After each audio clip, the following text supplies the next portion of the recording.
to walk in, I just please forgive him. So, all right, guys, good morning. Welcome to Caliber Corner, episode 76. Today's topics are going to be the future of our gun channels. Where are we going to take them? What are we going to do with them? The Glock 19, is it the perfect size EDC? We'll have a little discussion on that, and or guns that are similar to that form factor as the Glock 19, as well as helping a person choose their first firearm. At what point should we maybe back off a little bit and give those people an opportunity to buy their own guns? At what point should we step up and be sure to give them the appropriate advice? So anyway, we're going to go ahead and get started. Before we take attendance and see who's joining us on the gun channel side and the YouTube side, let's let the panel introduce themselves. We got a dedicated panel that's with us this morning, and I appreciate that. Tony, you were gone last week, so we're going to go ahead and start with you. What's new in your world, Bubba? How you doing, man? I was doing good until this goddamn snow showed up. Now I got to put it snowing. It's still snowing really good. It's supposed to snow all day, so who knows how much you're going to end up with. Yeah. Now, I can't remember. 42 inches. You guys can keep all of it. I had to get up at 5:30 and take my wife to work, and it's crap. Oh, my God. Oof. You got a garage or not for you to roll the vehicle in to keep it clean and stuff? Or you got to get out there and get all the snow off of and ice and stuff? I got a garage, but I'm sitting in it with all my stuff, so Suburban's outside. The original man cave, the garage, a space that man can call his own. So, all right, Tony. Well, dude, I appreciate you joining us today. If you need us to come bring the snowblowers over, we'll do that for you, all right? Nature put that shit here. She can take it away. Yeah, give it a week. It'll be gone. It'll be 50 degrees next week, right? Anymore. God, I hope not. All right, man. So, Squib, what's new with you, brother? How you doing, man? Oh, just like everybody else, I'm waking up. You'll start to notice more and more people start jumping onto the show and everything else. So I'm on my second cup of coffee, and I get to work today, which is unusual for my factory, but I'm going to take it because why turn down money, right? We're going to need you to come in on Saturday. Yeah. That was good. Fib. Need you to come in on Sunday too. While you're at it, I want you to take care of this rat problem down here. I want you. my stapler. Yeah, no, it's. I think I've worked 4 Saturdays last year, and I come from a career where I worked almost every Saturday and some Sundays. So it was kind of weird going down to 40 hours. So now when they do that, it is kind of like, really? But, hey, you don't pay your bills by sitting at home and just hoping for you get out there, roll up your sleeves and do it the blue collar Motor City way. So that's right. You keep it 100% Poco Ghibli, right? 100% Poco Ghibli. Speak for yourself. All I do is sit at home and pay bills. Pay bills, load ammo. Somebody's got to grease and lube that machine. That thing's got to be loud all day long, man. We're talking about the loading machine. That's all we're talking about, right? Yeah. Okay. Oh, yeah. All right. So, Squib, thanks for joining us. Sandhill, what's going on, bro? How you doing, man? Well, I'm kind of upset you got snow and I didn't. Well, now this is where I am. Back home, no, there's nothing. 30 miles west of here, it's completely dry. Yeah, but still, you got snow. Even if you didn't at your house, you got it where you're at. This is true. Don't worry. It's early winter. We usually get most of our snow in April anyway. So that's true. Nothing like that good old July blizzard that comes through. I think I was still wearing a winter coat into May last year. It was still cold. It had warmed up, I think, the last couple of weeks of May. But yeah, we usually get our snow days for school in April. Surprisingly, that's when you get the big wet heavy snow that just piles up. So is it me, or is winter coming later and later every year? It is. I mean, we've got balls anymore. I mean, it was 50, 60 degrees for us into November, which is not normal. Not from what I remember. I mean, we had the snowiest November on record here. Here's the true gauge of it all. I am mowing my last mow of the year later every year. So it was October 15th or 20th 2 years ago. This year I was mowing into the second week in November. So the grass we still have yards out here. So yeah. My freaking neighbor was mowing last week because there was a couple of leaves in his lawn. Wow. I mean, we usually rake them up. Different. Yeah. So anyway, let's get back on track. So Sandhills, what's new with your channel, man? What's going on? Oh, we're still doing the 2A Tuesday live chat every Tuesday night at 9 Central. Okay. So everybody's welcome to come join us for that. Check that out. There's a few other videos that have been popping up here or there. on the channel and a few more in the works. So if you haven't subscribed, go ahead and do that so you know when those come out too. Awesome. But you can catch me most of the time right here, at least for the top half of Caliber Corner. I also get to go to work today. I think I've worked already 4 Saturdays this year. Feels like it. Yeah, we're barely out of January, man. It must be pretty intense for you. So. Out of January, we're still in January. Yeah, that's right. Well, I don't even know what day it is, so I hear you. But no, thanks for letting me tag along. I'll hang out as long as I can. All right, man. Good deal. Well, thanks for joining. I do appreciate you being here. You're a busy guy, so it's good to be able to borrow you for a little while. All right, and Jim is joining us from the great state of Texas. Jim, what's going on, brother? How you doing, man? Morning, all. How's everybody? You got your coffee yet? I do. I'm happy. So, your wife said that the tile is done. It's done in one more room. Dude, I had no idea. I just made that up. I thought you were going to say, you've got to be kidding me. No. No, it is done in one more room, and right. She is happy because that is her. That is going to be where she does all her crafting. That's right. Women, if you give here's a couple keys to a happy marriage. Dual climate control in your car is always nice. Give her a crafting room while you have your man cave. She'll be totally happy. Let her buy whatever she wants for purses and shoes, and you will never have a problem. Is that right, Jim? Is that the key to happy marriage right there? Well, I would say let her buy all the crafting gear she wants because she's got quite the investment, and she's not really into purses, but the crafting stuff is never ending. It's insane, the stuff that just shows up at our place. It's like, what is this for? But she seems to find a use for it. So I'm gonna have to make a video just touring her room once we get it all set up. You do that, and then I'll do a second one. Okay, we can do. There you go. The idea, nice. G-Shack or Woman's Cove, whatever you want to call it. I have no idea. Yeah, I will say I'm gonna have to figure out how to get in on some of this big Foos money if she keeps it up. That's right. Just put an ammo machine. Just put a reloading machine in the corner. She won't know. Just tell her it's something used to bejewel fabric or something. She'll have no idea. So. There you go. All right, man. Wait. Yeah. I know how I can grow my business. I could diversify by having slave labor all around the country to outsource ammo production. There you go. That's all it takes. And on that note, Foos, what's new in your world, bro? How you doing, man? I'm actually traveling this week for work. Okay. So I am also in a remote location. But yeah, gotcha. I'm going to be getting home in the next couple days, and I got a couple orders to fulfill. So I'll go ahead and get those packed up and shipped early next week. And then I'm also getting 20,000 more primers in on Tuesday. So hopefully by the weekend, I'll have 8,000 of those all loaded up and ready for orders. What's the name of your business and how do people reach you? Sport Shooters Ammunition. That's SportsHooters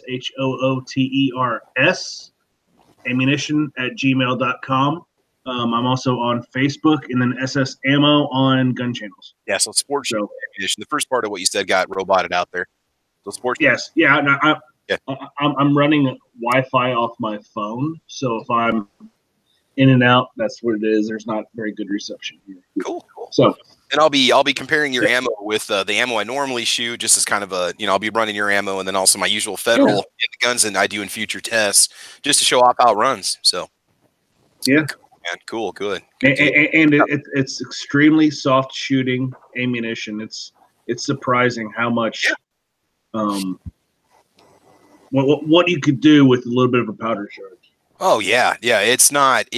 I would say it's maybe, I don't know, in my opinion, it feels about 75-80% of the recoil you get from the 115 grain. It has less snappy is the way I would just say it is. It just feels less snappy overall. And it could have just been me. I mean, I was wearing gloves when I was shooting it, kind of, No. But it's because the slide moves slower with the heavier bullet. The slide moves slower. Yep. So that's the snappy. So Midnight Range is saying, how can we trust you? Hey, I'll be shooting it on camera. If it messes up, it's not my problem. It's Foos's problem. So well, there you go. How about this? If you don't trust me, buy some ammo and try it yourself. $500. 500 rounds is somewhere around. It will be somewhere around $100, plus minus 10, 15. Buy some yourself. Try it out. If you don't like it.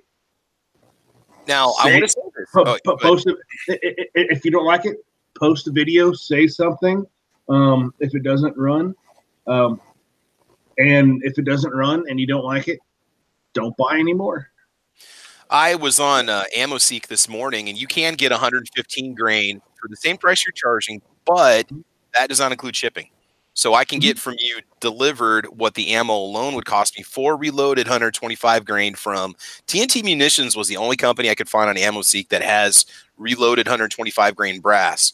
And their price was basically, I think it was $111 for 500 rounds without shipping. So I can get it delivered to my house for $111. Now everybody's shipping prices are going to vary a little bit because you're charging actual shipping costs. So. Actual shipping. Okay, cool. Yeah, but YouTube trolls disagree with you. Still don't, that's fine. I still don't understand this whole flat rate, because I know these larger companies are getting better shipping deal than I am, because I am extremely small. I've only shipped a few orders, so I'm not getting any discounts like these bigger ones are. You won't until your company gets bigger and they assign you a sales rep. At that point, you can weasel for discounts. Yeah, I used to have to deal with that in the automotive industry. So, so let's say, these people, these other companies say $20 flat rate shipping or whatever. I guarantee they're making money off that as well. It doesn't cost them no $20. It may cost them $5 to $10. So they're making a profit on the actual product. Yeah, and then they're making a product. All right, let's profit off of it. Let's move on to David. We'll give the man a chance to introduce himself. So, David Bowling, what's new in your world, brother? How you doing, man? Doing pretty good, Travis. Thanks for having me. Good morning, everybody. Man, appreciate you being here. Thank you so much. It's a pleasure. All right, what can we expect to see on your channel, David? What's up and coming? I saw you had a recent How Does It Shoot video. You've had some good target tests lately. What's coming up? Yeah, I finally got all the research done for my second video on the Firearms Inventors deck. It actually takes quite a bit longer than I thought it would, because when you start looking into it, there's some really, really interesting information about these people. Okay. And a lot of the stuff, like my next one coming up, he did way more stuff than just firearms. So to weed through all that stuff to find the firearms content was actually kind of tough. But that video will come out probably have to wait till Monday, because when the snow comes, I'll be out working in the snow until it's over. Okay. Have you shot your footage for? Do you plan to do Benjamin Tyler Henry? If he's in the deck, I definitely plan on it. All right. I need to remember. I can email you some information. I did some research on him. He's a difficult man to find information on. He was kind of in the background there. So. Yeah, great. That'd be fantastic. I'd use all the help that I can get. Make sure you put those in a playlist too, so we can find them easy on your channel. Somebody wants to just go through and sit and binge watch all of them.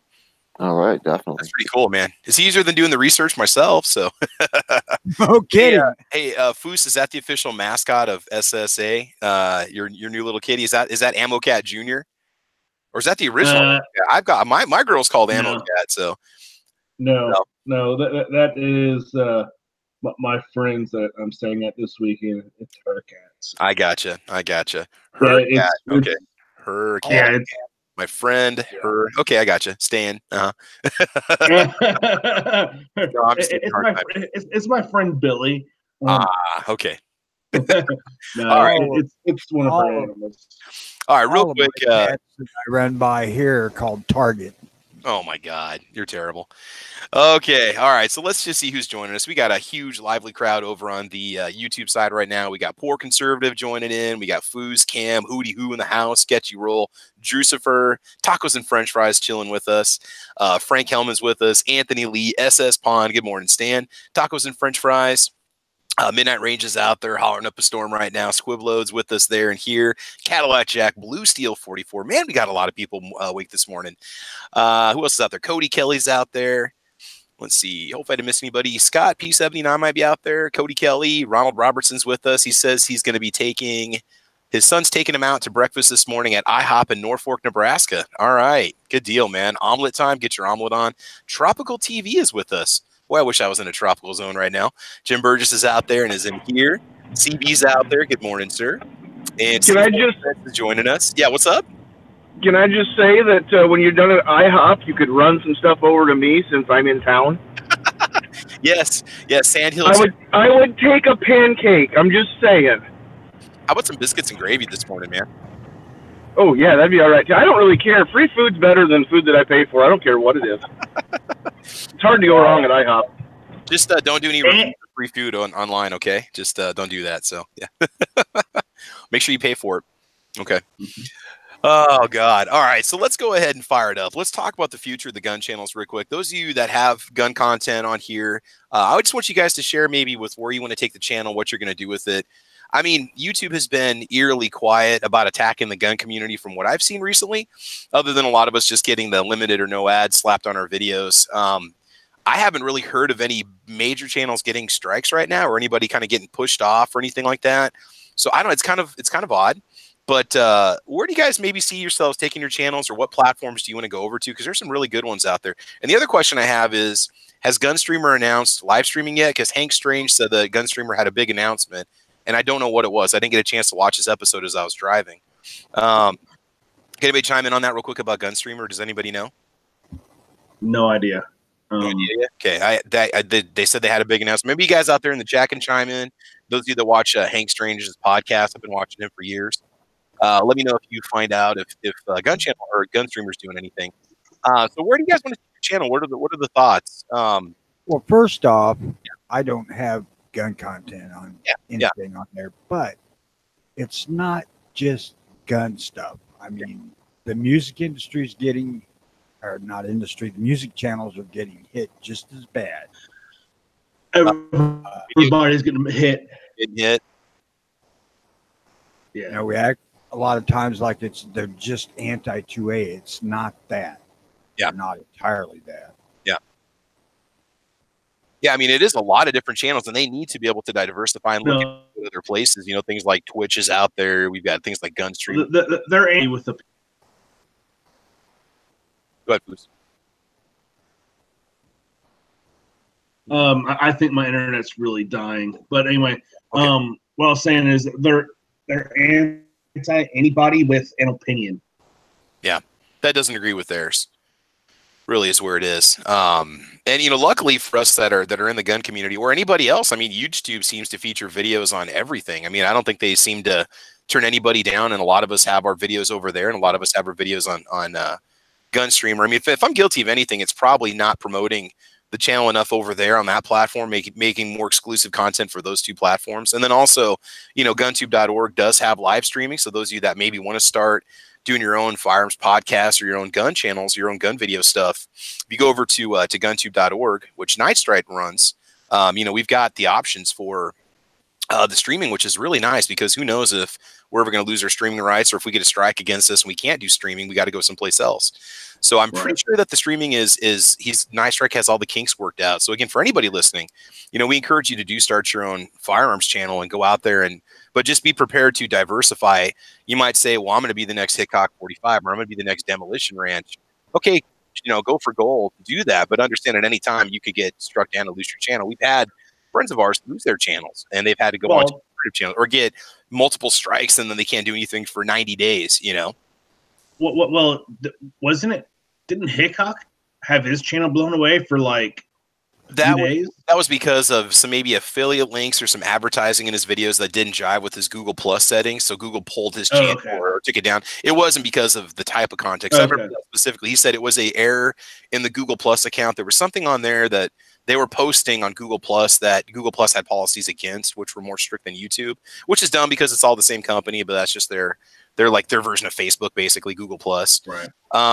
But yeah, I think it's important that, you know, and again, those of you that are viewers of these channels, make sure you know where you can find us if something would ever happen, like if our channels would ever get taken down. I mean, a lot of us have B channels or alternate channels that we could put content on, but then you'd have to start all over again trying to reach you again. And there's a chance you might not find us. I mean, especially if you don't know our names or the name of our second channel. So I think as a community, we need to kind of help each other out with getting the word out about our channels on other platforms. Like you guys, if you want to get going on Gunstreamer or UGEtube, you know, we could definitely work together to build a community. I know on gunchannels.com, that's a great place to post your content and get in there and really get in the know. I mean, everybody that's on this panel, I basically met through Gun Channels or other podcasts with gunchannels.com members. And so I think it's important to get over there. You got to diversify, because if you don't, and I know that, you know, G-Webs talks about this all the time on his, like the Minuteman University podcast and stuff like that, you know, how to keep your channels alive, because we put a lot of time and effort into these things. Do you guys have any plans with things to do for your channels in the future? Are you looking at other platforms or other locations? What are you guys thinking? Any thoughts on that at all? Yeah, I definitely. My channel is just. Go ahead. No, go ahead, Fish. Go ahead, Dave. You know, right now my channel is basically a storage area for. I'm thinking about getting a second one for sport shooters ammunition. Sure. Stuff there. So I should be opening that one in the next month or two. And then of course I'll have, you know, some of my shooting content on both because I am going to be sponsored by the company. So I have a nasty or a snazzy shooting shirt from Sport Shooters Ammunition that I need to make up. But yeah, just that, just more shooting stuff. I'm not big into online content. You know, I will jump on shows and stuff, but my mind is not creative enough, in my opinion, to start and actually really start putting content out there. I mean, a lot of topics and stuff that you guys think about and talk about, it just never, you know, clicks with my head to talk about it until someone brings it up, and I'll have all my own opinions about it. So sure. You know, one of the reasons when I do giveaway videos, I always request people to put topics down because it's not always easy to come up with stuff. And I mean, it's important we cover the politics. It's important we cover the laws, and it's important we cover, you know, the importance of being active in the 2A community. But just for just general content, you know, sometimes it's you know, you want to make sure you keep people interested and you come up with content that they want to listen to. But again, yeah, I think Gunstreamer's been fantastic. What I like about Gunstreamer and even UGEtube is their customer service. I can email somebody, I get an email back from a human being, which is really cool. Any little technical issue I ran into, they've worked on it quickly. So I like it. I hope they stay that way as their platforms grow. I think once Gunstreamer and YouTube add live streaming, and you can multiple live stream, say on GunTube and Gunstreamer and Facebook and UGEtube, you can really get the message out there because there's so many people on so many different. I don't know, I just think it's one of those things where somebody needs to maybe plan ahead a little bit and make sure that, especially if you guys want to start your gun channels, always have a backup plan. Make sure you have your videos backed up for stuff and have a backup plan on. Oh, absolutely. Plus, or my go ahead, Foos. Yeah. You have to have your. Am I coming clear? Yeah, it's coming pretty good right now. Okay. All right. Well, the thing is, you know, you were talking about having everything backed up.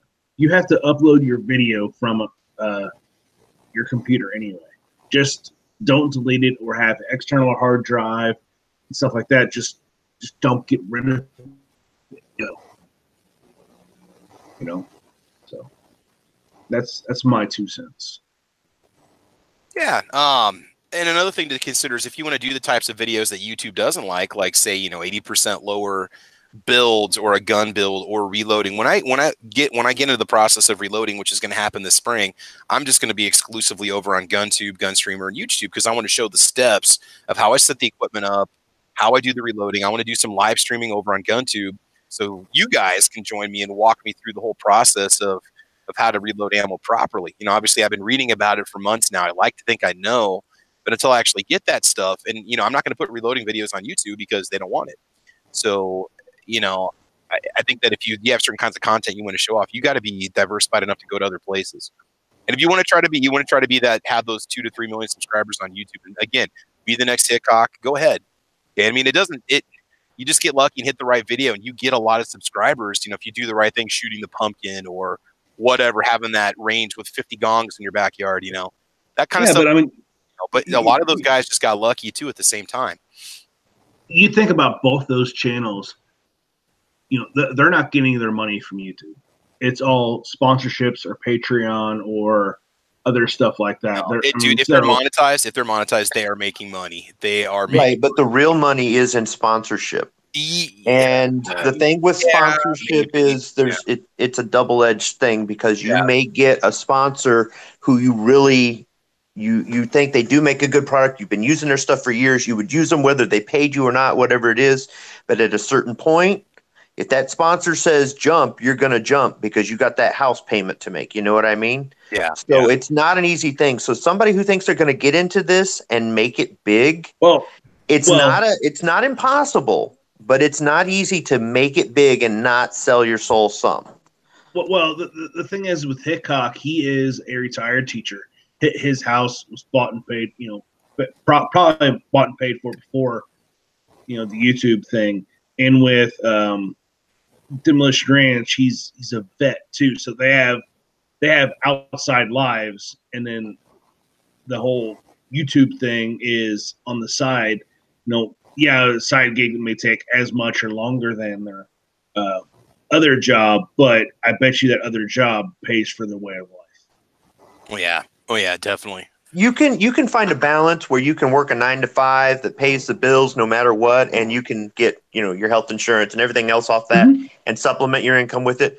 You could try for years and years and years and do all these things by the book and not really make any money and lose your butt. Or like Travis was saying, you could get lucky, just be in the right time at the right place and have the right exposure and make money from multiple sources. There's nothing wrong with what they're doing, but a lot of people, I think, get onto YouTube not because they want to make videos and have fun and show what they're doing or get their message out or make contact with other people that are into the same thing. I think they get into it because they see those big channels and they go, I want to be that. And there's not enough room for every single person to be that.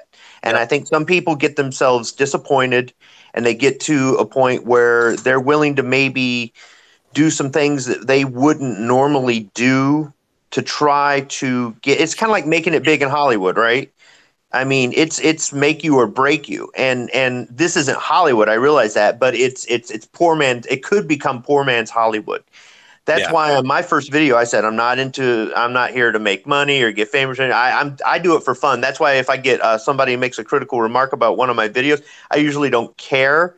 Because you see how bad my videos, they suck, right? But I don't care. I'm having fun doing this, and I get to hang with you guys. And my friend, if there's any sort of compensation, I've felt like I've gotten it. It's my friendship with you guys. So, and all the things that I've learned, or having access to people who can tell me about things going on in the community that maybe aren't out there in the mainstream. But I would say for anybody who's trying to get into it, just understand that if you think you're going to get a quick return on your investment, you're not. For my channel, I'm just going to keep making videos, and I'm just going to keep weaseling on the shows like this. And I may have to adjust my schedule, or there may be times where I've got plenty of time to edit videos, and then there's other times where stuff keeps coming up, and I don't have time to make videos. But I don't have anybody, emailing me going, "Hey, Squib, when's your next video going to come out?" So if you guys don't want to get harassed, just make crappy videos like me. Use free software and a $40 camera, and you're good to go. Hell, I don't watch any of you guys' damn videos anyway. We love you too, Tony. Crap. So Slim Cowboy's complaining. He's outraged that I have not done a tabletop review of a tabletop. All right, fine, I'll do one. I'll do a table. You need to. I don't even use a tabletop in most of my videos. I use my little breakfast bar in the kitchen for every single video, just about every video I've made. But you know what, Slim? I'm going to do that review just for you. All right.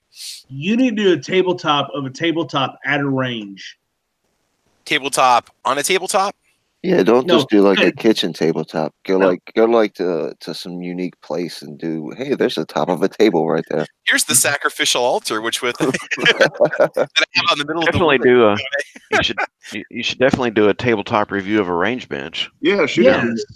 I could, because the ergonomics on those things, they're not a one size fits all thing, man. You don't see this. Honestly, I'm probably sitting on 2 phone books every time I'm shooting those rifles. It's like above, it's like up to my ear when I put my rifle on. It's the stand is at least this high. It's at least shoulder high when I'm sitting, and I'm not a short dude. I'm like, who designed this thing? It's like made for giants or something. What are you, 4 foot tall? No, I'm 5'13". Seriously, wow.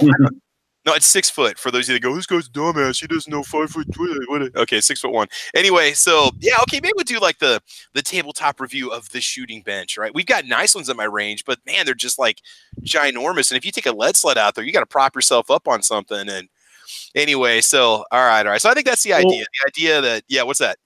Or maybe a tabletop review of the hood of your car, because you seem to use that off and on. I do. That was a problem I have, is if you want to do any 50-yard shots, I have been known to just drive out in the middle of the firing line and shoot right off the hood of my car.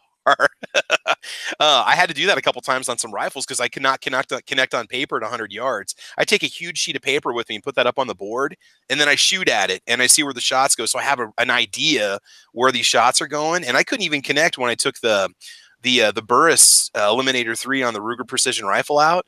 So I ended up just going out to 50 yards and just shooting right off the hood of my car, which is kind of a cool experience, by the way. You should try it. But make sure you've got like pickup truck bed liner on the hood so you don't pull a suit and tear your hood open when you're firing it. Yes. What he was shooting a 308 off the hood of his car, the hood of his truck. He ended up tearing open the hood from the concussion. It tore into the metal. I told him if it would have been a Chevy, that wouldn't have happened, but he didn't. He actually laughed on the back. Yeah. Go to the same fire instructor as Night Strike? For what? Learning to shoot. No. It's because the guns aren't zeroed. So when I first put a scope on a gun, it's frustrating because I'll take 5 or 10 shots and I have no idea where the shots are going. They're not even connecting on. You bore sighted. Yes. The last time I did, and what it was doing is it was shooting a foot low, but there was snow, and I couldn't. It was happening when I'd shoot. By the time I got my bearings back, I couldn't see anything popping up. I need to bring a spotter with me out there when I go. I'll give you a tip on how to solve that pretty quickly, and that's go 1 foot high, 1 foot left, 1 foot right, 1 foot low. Isn't that just the center? If you can't find it when you're trying to shoot it on the center, just raise it a foot. Oh, just shoot the corners, basically, because if it's going to go anywhere, it's going to show up. But I had a big sheet of paper out there. But anyway, so the hood of the vehicle, that would be a perfect review piece. I'm actually going to do a front to back long-term Jeep Cherokee XJ owner video because I've had that thing for 100,000 miles now, and I've had it for 9 years. So I was going to talk about all the stuff. It only took you 9 years to get 100,000 miles on that thing? I drive a ridiculous amount. You got to realize my family is almost 200 miles away. So that's a 400-mile no. visit. No, I've had my truck for a year and a half, and I'm at 36,000.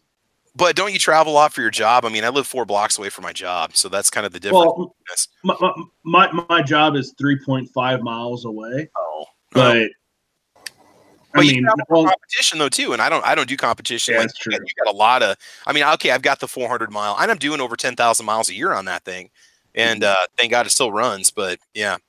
So my first year was 26,000 miles. Well, it's because you're showing that brand new F-150 off to everybody, Foos. That's a problem. Yeah, that's it. All right, guys, let's get into a little gun discussion here. Like I said, I need to limit us to an hour today because I've got some stuff I need to run back home. So the Glock 19, the question that the person had was how do you feel about everyday carrying a Glock 19 either inside the waistband, outside the waistband, or Glock 19-sized pistols? So if we have any experience with those at all, I want you guys to go ahead and share. And Tony, you can even chime in on this because I looked at the dimensions, and the SD9 VE Smith & Wesson is basically identical to the G19. A lot of us know that Glock sued Smith & Wesson over that SD9 VE because the design was so similar. The internal mechanism was basically identical. The frame is identical inside, the guts. And so if you have an SD9 VE, anybody that has one, you can chime in on that. A lot of people have them as just spares or bedside guns or whatever.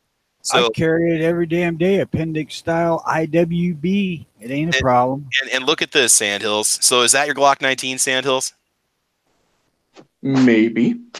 All right. So how is that as an everyday carry? Is it kind of that middle, that what do you want to call it, baby bear thing, where it's not too big, it's not too small, it's just kind of right? What are your thoughts about that? The reason that I bought the shield was because sometimes it's a little hard to conceal without printing, but I started carrying it more again lately for a couple of different reasons. The shield and I get along great when it comes time to conceal, but the Glock and I get along better when it comes time to actually hit the target exactly where I want to.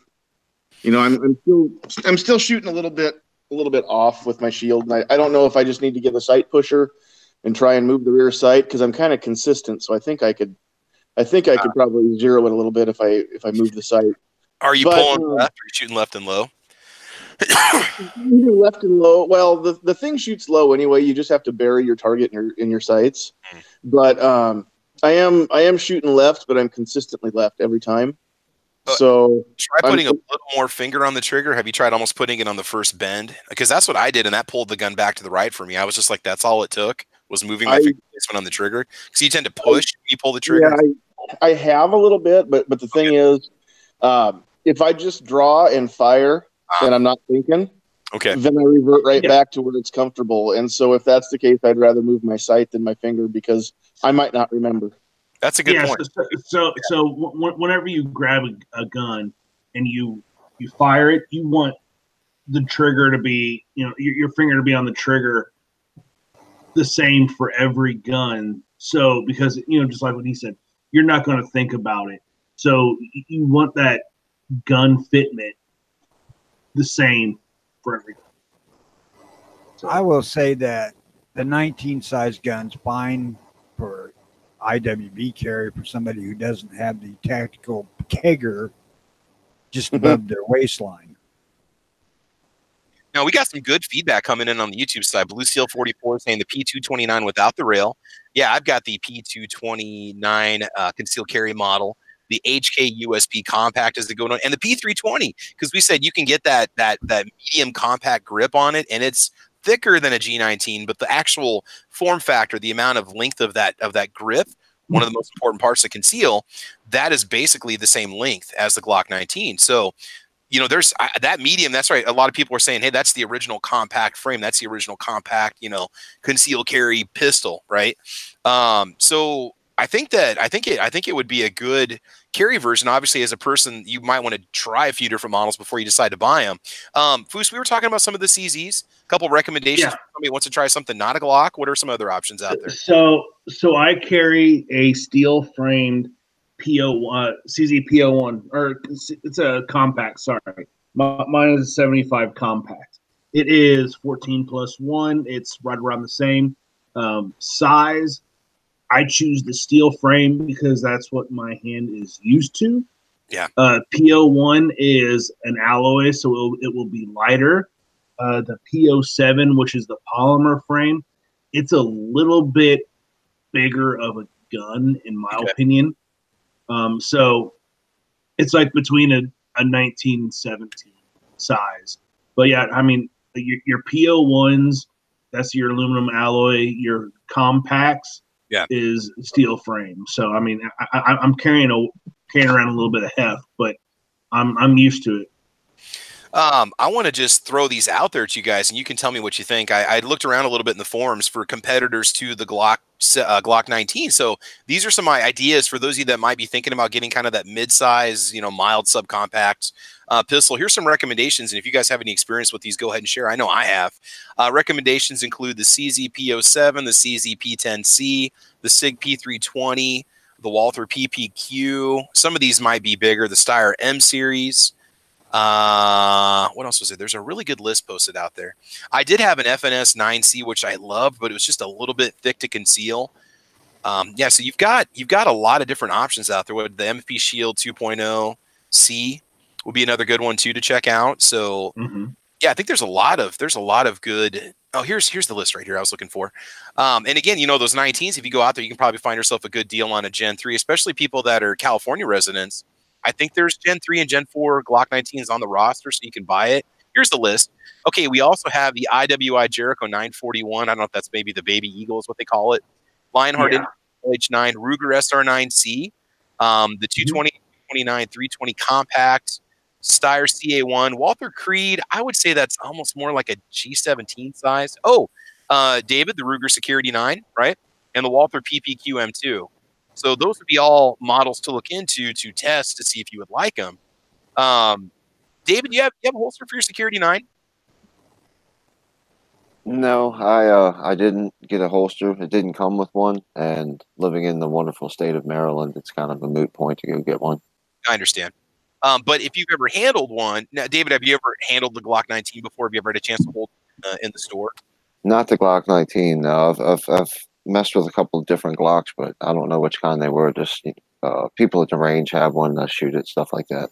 Yeah, the size-wise, the Smith & Wesson SD9VE is almost on par. I mean, it feels almost like a 19. Not doesn't feel like a 19, but the size, the heft, the Security 9 is like a 19, but with a better grip, in my opinion. It molds more to your hand, or your hand seems to fit it better. Now, on that Security 9, can you make the back straps on it? Does it have? I can't remember. Is there a slider to give it a wider back strap or not? Let me see. Okay, I can't remember if it came with anything or not. I love the Security 9, man. I mean, if you want something for under 350, it's got a nice trigger. It's got the LC9S, or sorry, the EC9S, LC9S trigger in it. That's a good one to check into. What other recommendations do you guys have out there? Anything I didn't mention so far? So about the same size as the LCR, if you like a wheel gun. Okay. David, real quick, what were we going to say about that? I'm kind of curious about that grip.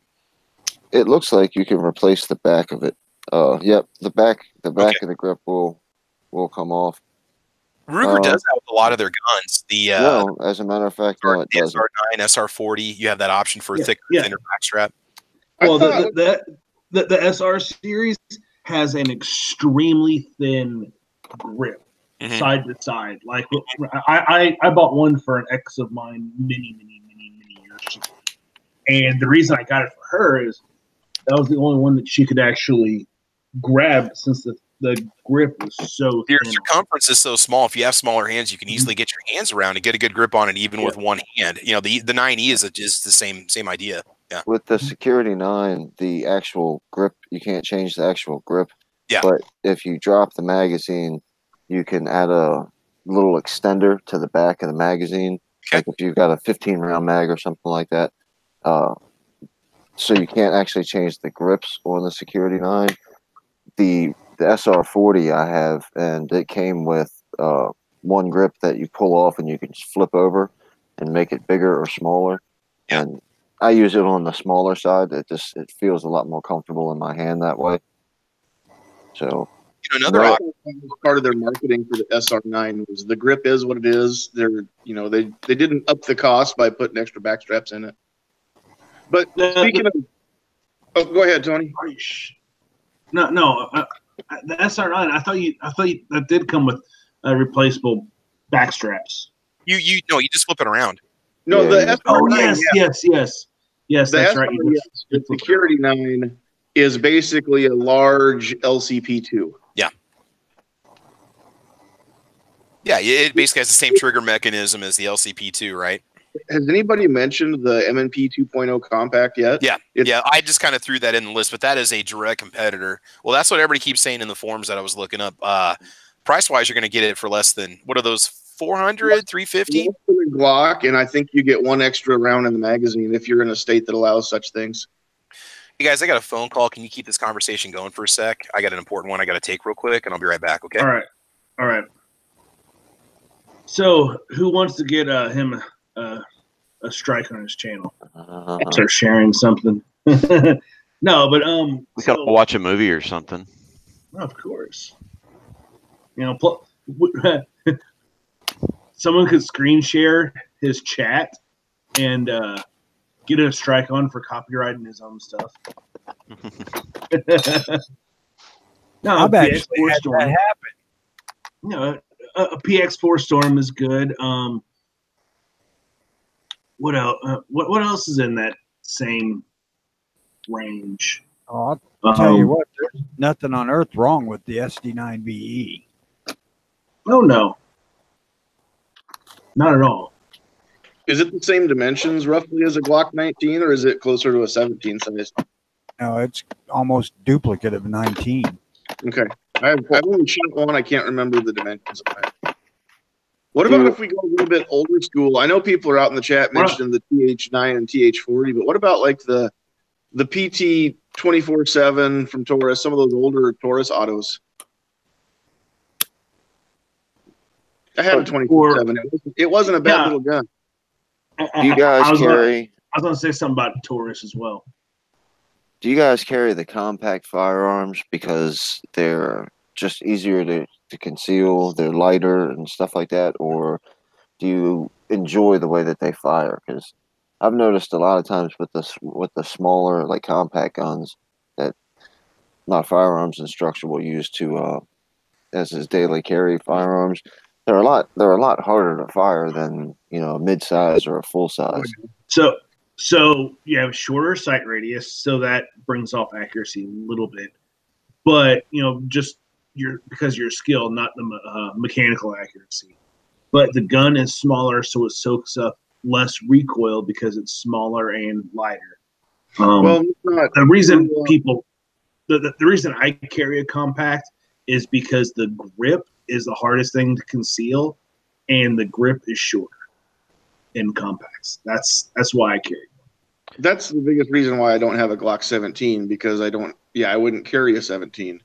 But let's not rule out the fact that shorter barrel, when you're talking about those micro pistols, shorter barrel is definitely going to drop accuracy, not just the sight radius, but just the short barrel in general. And not only that, but unless you're shooting ammo that is designed for a tiny little barrel, the muzzle flash is going to be a lot bigger because of the unburned powder that comes out the end of the barrel.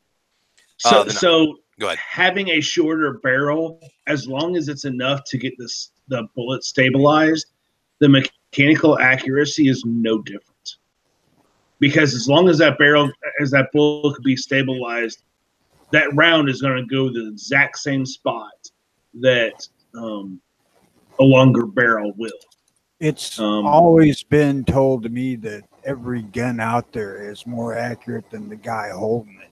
Oh, absolutely. Oh, definitely. And that's where the compact comes into you get a shorter sight radius because the barrel is shorter. So that is why that's why compacts are, people say, oh, it's less accurate. It's because your sight radius is shorter. You have to be more precise on it to get the same level of human accuracy. Wouldn't that be reflected in a ransom rest then? Because that returns it to the same position every time.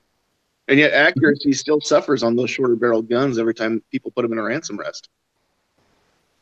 It's a possibility. But mechanical, I can't see how that's possible because mechanical accuracy is going to be the same.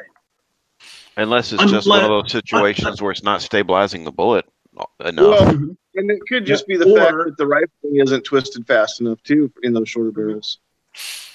And you could also be talking about with semi-autos. If you're talking about rifles and stuff like that, that could be barrel harmonics. That brings a lot of other stuff. Whenever it comes to shorter pistols, you have to unlock, that barrel has to unlock, and that slide will move faster, so it will unlock quicker. So that may cause an issue, but that bullet should be so far down or so far away from the gun before the barrel even unlocks. Well, there's that, and then there's also the fact that when that slide moves, it does not put the barrel back to exactly the same position every time. There's microscopic differences there. That's true. Well, you're not going to see it 50 yards even. Another factor to remember too, if we're going to throw wheel guns into the comparison, a 3-inch barrel revolver has got a lot more barrel length than a 3-inch barreled auto, because when you measure the barrel on an automatic, you got to account for the chamber. Whereas when you measure the barrel on the revolver, it's all barrel. The cylinder doesn't count.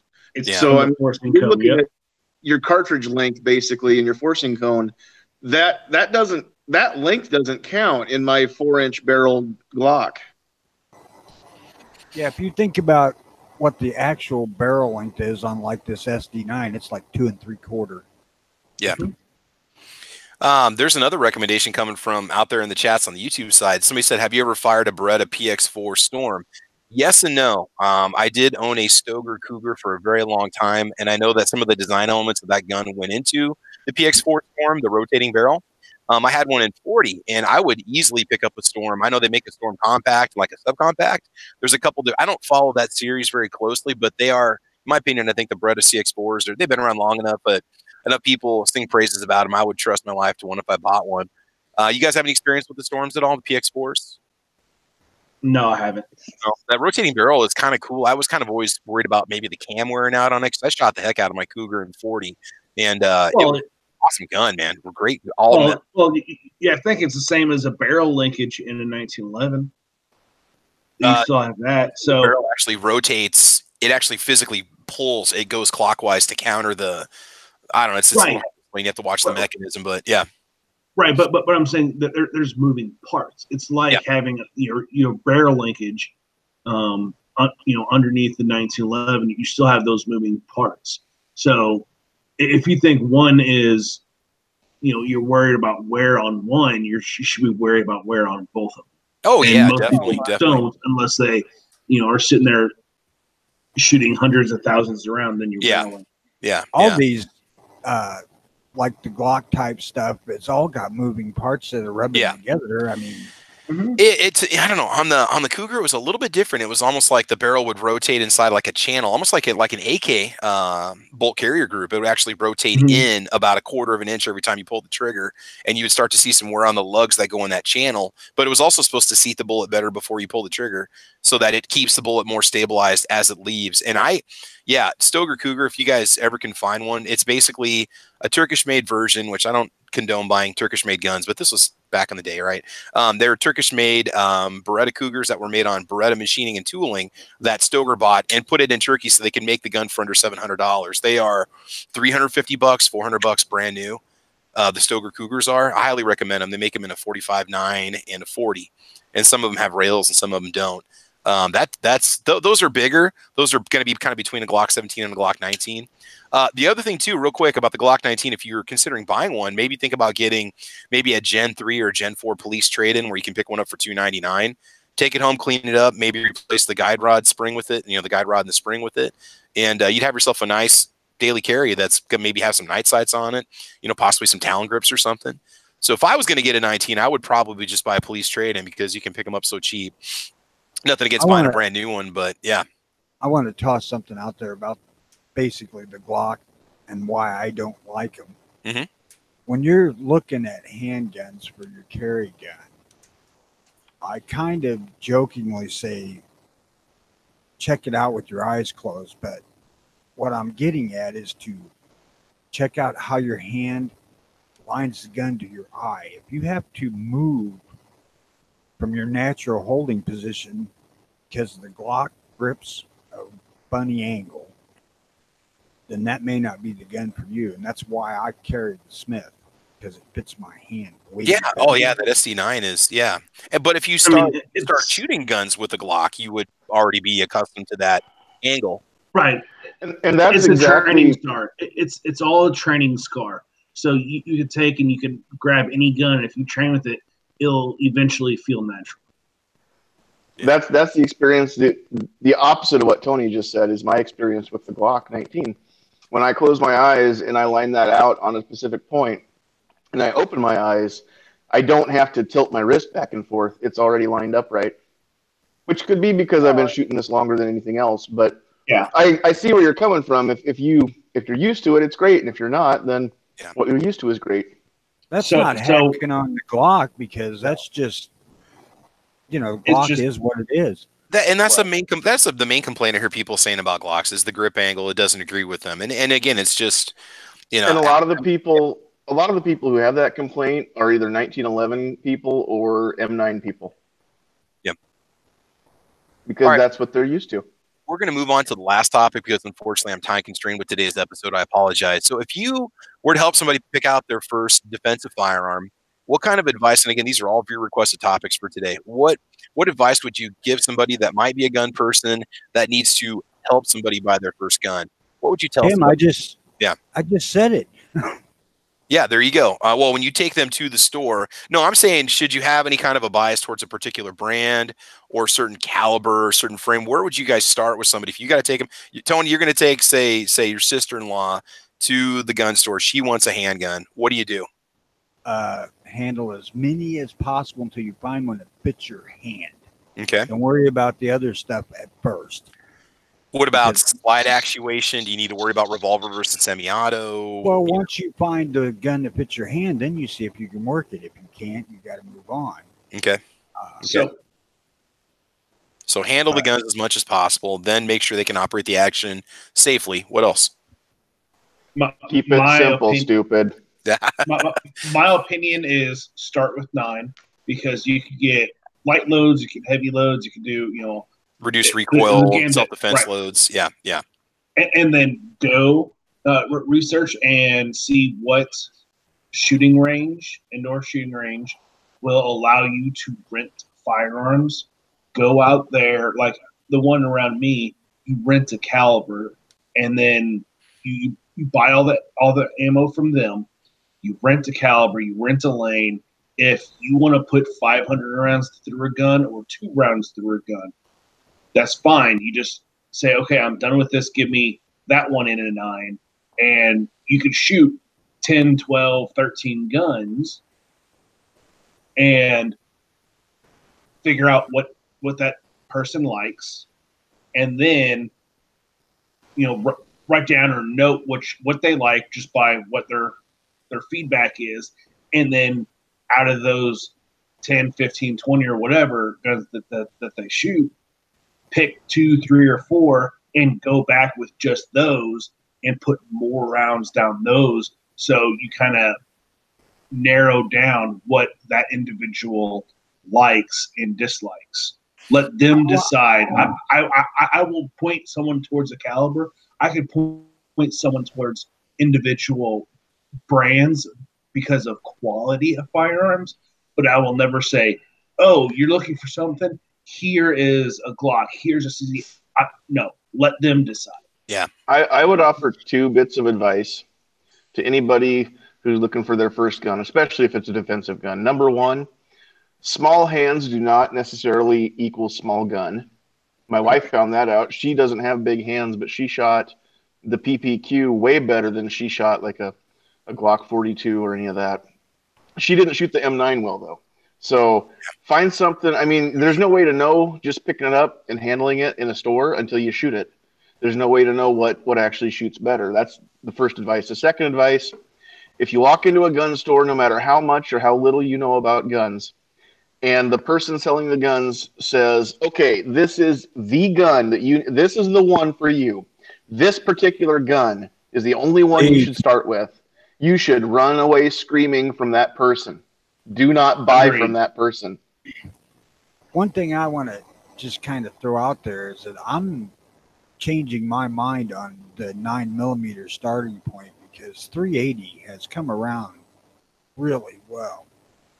You can get some effective. Yeah, but 380 is still more expensive than 9mm. And for somebody who's talking about all beginning stuff, money is a big factor. For a few people, it isn't. They think you've got to go out and buy the most expensive gun and pay the most expensive person that claims to be a trainer and all this other stuff. But for your average person, when they see that cheap Sky, right, they're thinking, oh, this is all I need. So I think that's where some of these questions come into you, Travis, is you're getting these questions from people that are new to the community because every day we get more and more people. They may not be vocal, but they're out there and they don't know what to do and they're very confused and all these terminology and calibers and all that. It's so, but once you get into it and you do more and more and more, it just becomes mainstream.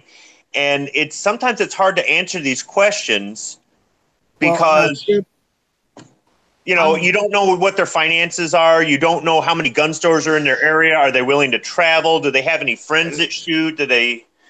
Sometimes it's not even a question of whether or not it's affordable, as much as a question of whether or not somebody wants to invest significant money into it until you know for sure that you're gonna get something out of all that money invested in gun, ammo, range, fees, whatever. I mean, if you go shooting a few times and then decide, you know what, I don't really even like this, but you've bought, a $2,000 pistol and you bought $500 worth of ammo, and now you've got $2,500 wrapped up into just the gun and the ammo for something that you're probably never going to go back out and shoot again. Now, and not everybody likes to shoot the way that we do. As far as the ammo thing goes, premium ammo is pretty level across the board. So that really doesn't make that much difference. And you can get 380 ammo. It's the training ammo that costs more because 380 is made on the same machines as your 9mm. So they have to tear down and make the 380s. They do those in lots, a few times a year. And that's it. Because they usually – what? What's a box of 9 cost like Winchester White Box? That's actually fairly pricey. Federal 115 grain 9mm is $894 at my Walmart for 50 rounds. I just bought 3 boxes at $3.80 for $9 a box. That's not bad. I was going to say, because usually when you find $3.80, it's $2 to $3 more per box on average. When I just do a head-to-head comparison of, I was in Walmart the other night. Yeah, and 100 rounds of white box NATO 9mm, not the normal 115 grain, but the NATO. It's a little hotter. I think they're 124 grains. Yeah. Is the 100-round box of that was only like, gosh, $15 or $16, I want to say. Wow. I should have bought a few, but I was in a hurry and I didn't want to wait for somebody. Rollback or clearance, or was that just the shelf price, like the yellow tag price when you were? It was the tag on the shelf. It wasn't a sale price. Okay. Yeah, it might have been a rollback, but it was not a sale. It's not bad. So NATO is 124 grain, moving at 1,100 feet per second. Mine is 125 grain, moving at 1050. So if you kind of want to judge, it's a little under, but it's not bad. When you measure your 1050, is that coming out of your CZ, or how do you get that measurement? What barrel? My both of any of one of my CZ75s, it's very consistent. I've shot it through that same ammo through an M&P full size gun, and it's about 1040. So that's a 4.25 inch barrel. I've shot it out of Glock 17s, and it still is over 1,000. If I shoot it out of my compact gun, I am in the 9s, but that's just because I have an inch less barrel. Most of that factory stuff is run out of an 8-inch barrel, as far as I know. Yeah, they tend to test it out of a fairly especially like a rifle amp, usually a 24-inch barrel.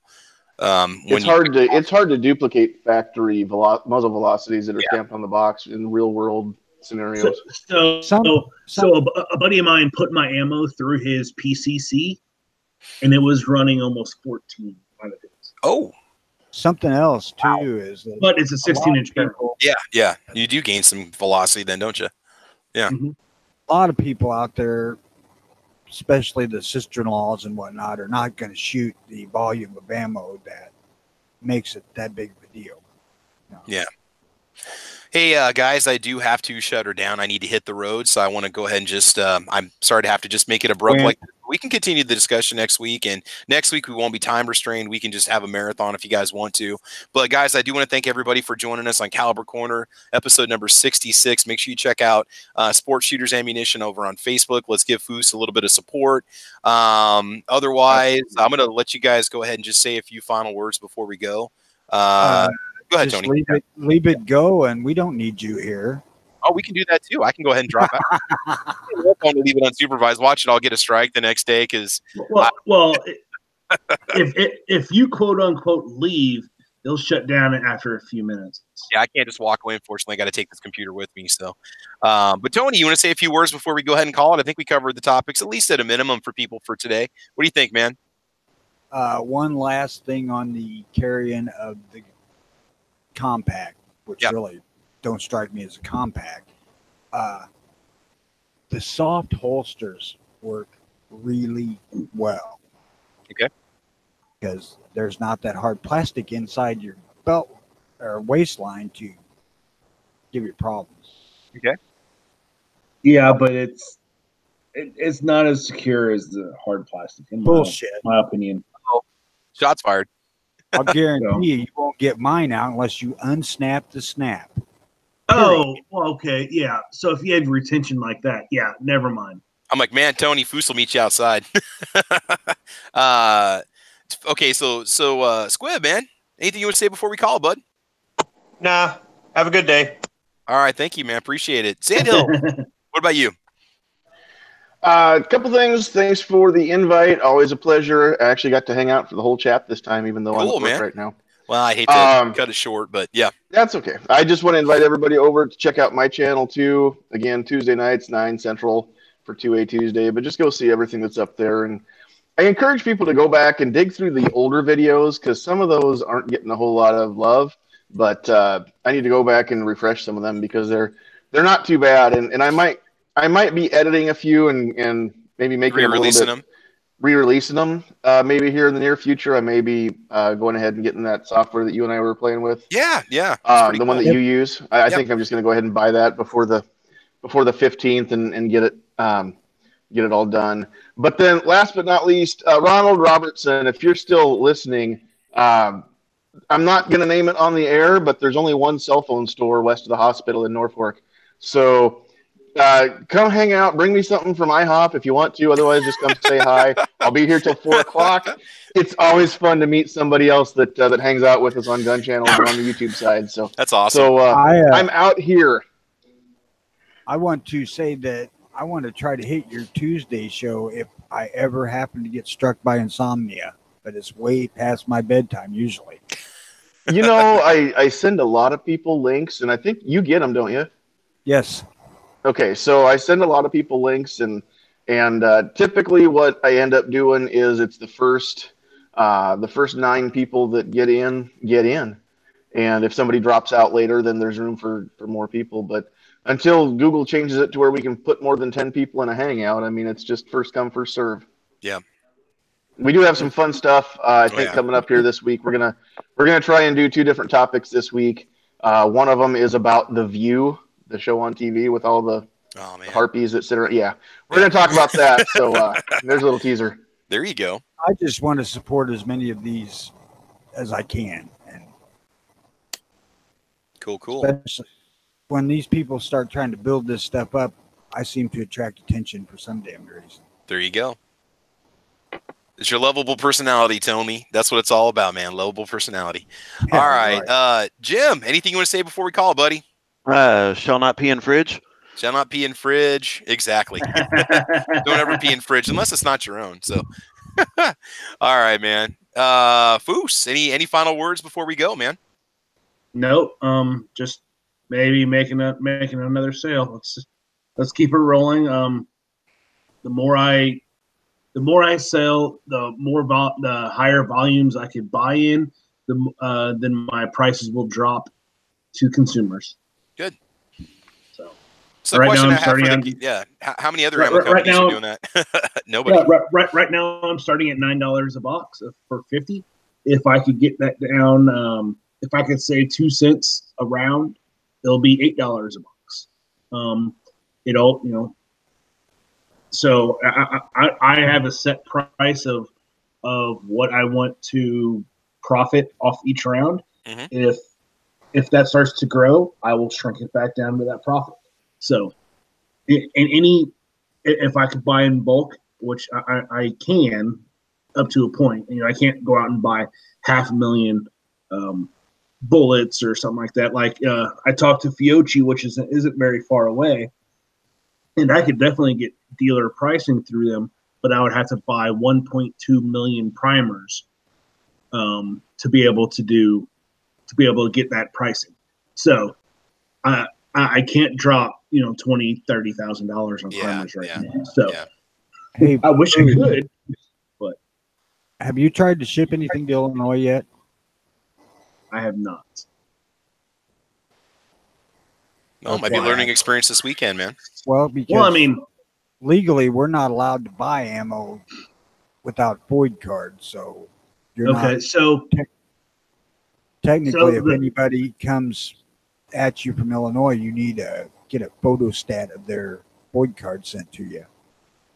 Yeah. Okay, and then I could ship directly there because I know New Jersey doesn't allow it, right? Or California doesn't allow shipping.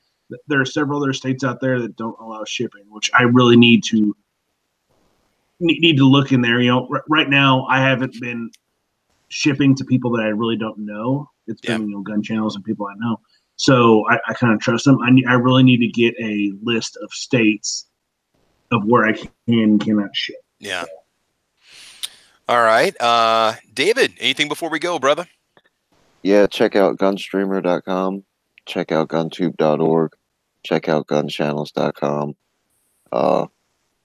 If you guys watch any of my videos, I would not have my feelings hurt at all if you watch on those platforms and not YouTube. I'm not saying throw YouTube away, but I am saying that GunTube, Gunstreamer, Gun Channels was all built by us, for us. So let's support those guys. If we use them, then they'll get bigger. YouTube wasn't the biggest thing in the world until people started using it. So, and I'm not even saying that they'll get as big as YouTube, but they can get bigger and they can get more popular. Night Strike can pump more money into it if we go and use that stuff. I should have said it earlier and I forgot, but when I bring the early watch back, it is going on GunTube. It's not going on YouTube. Well, keep us informed when you decide to do that. It's not going to be before the beginning of March. It looks like. So also, whenever you start, doing Patreon or something like that, or tossing people money here and there, also think about gun channels. I know it's free to sign up and stuff, but it does cost money. Toss them to G-Webs. Make sure that gun channels stays up and running, because that's without gun channels, we wouldn't have met. We wouldn't know about UGEtube, Gunstreamer, and all this other stuff. Probably wouldn't be a thing, or we wouldn't know about it if it wasn't for gun channels. So make sure you toss him some money. Go out and buy patches from gear websites and stuff like that. Yeah, do support gunchannels.com. That keeps the community together. I can guarantee you that I would not be back into firearms like I am now had it not been for gun channels. Yep. Same here. A couple hunting guns is all I needed up until I started getting into the whole thing in gun channels and decided I wanted to conceal carry and all that. Cool. Now I'm what they call damn near 2 times over a super. Like 30 guns is a problem. No, that's just a start. Wait. The only reason 30 guns is a problem is because it's not 40.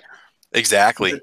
All right, guys. I gotta shut it down. I apologize. I got a jet. I want to thank everybody for joining us. We'll have a good long show next week. So, panel, thanks for joining in. You guys can still sit around chat if you want to.